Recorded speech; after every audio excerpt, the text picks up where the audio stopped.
Just when you thought it was safe to go back into the water, they re-released Jaws, this time to Blu-ray. They really did a fantastic job with this. Gave it a 4K transfer using the film prints. And of course, instead of using blue, they changed the color to red.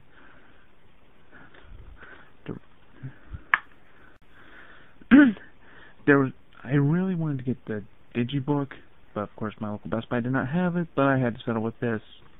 Good enough. Alright, next here is a trilogy. Basically, it's the same thing what they did to the Back to the Future movies.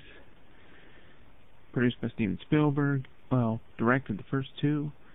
Jurassic Park, The Lost World, Jurassic Park 2, and Jurassic Park 3, the only one he did not direct. The disc art for the movies is all the same. As you can see, they're just all black. But, however, there is some art underneath the discs from each film. There's the first one, second, which also has Vince Vaughn, and the third one, which was directed by Joe Johnston.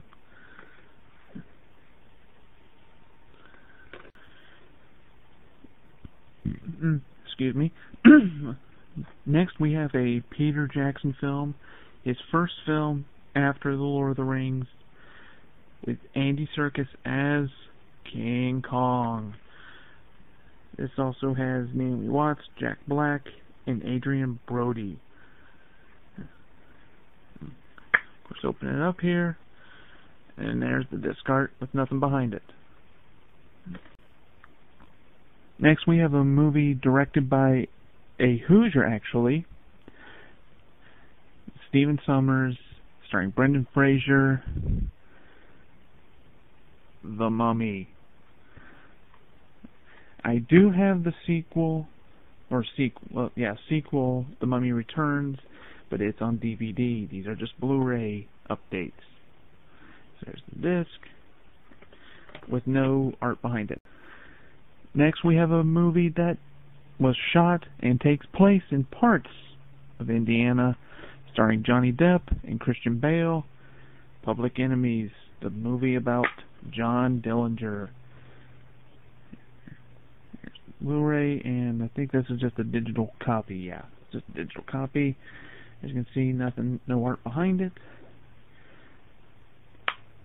And of course, Johnny Depp plays John Dillinger.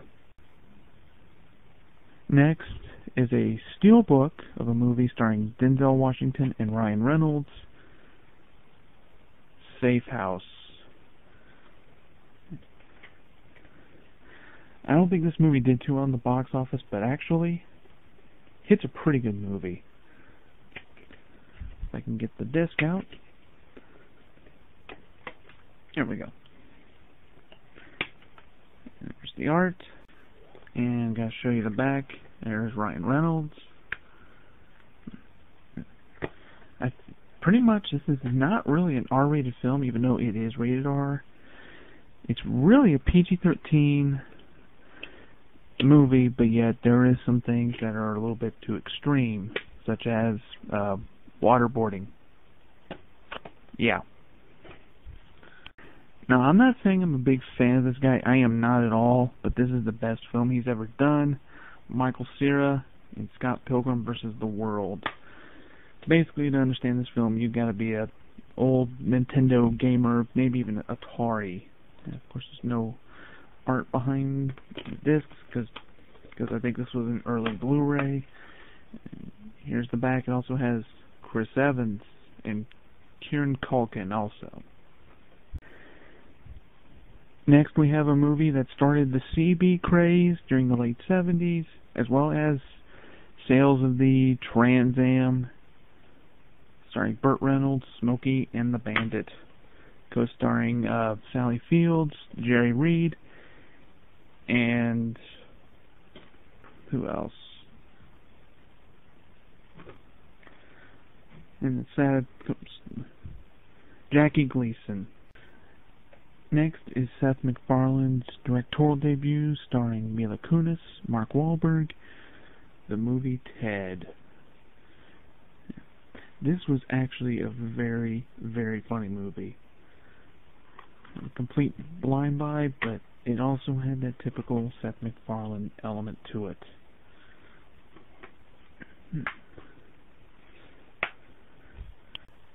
And then finally, the classic starring Gregory Peck, To Kill a Mockingbird. I actually read the book, I believe, my junior year, and then after we read the book, we watched the movie. Let's just say this is a very, very great movie. Well, that does it for me. I'll see you later.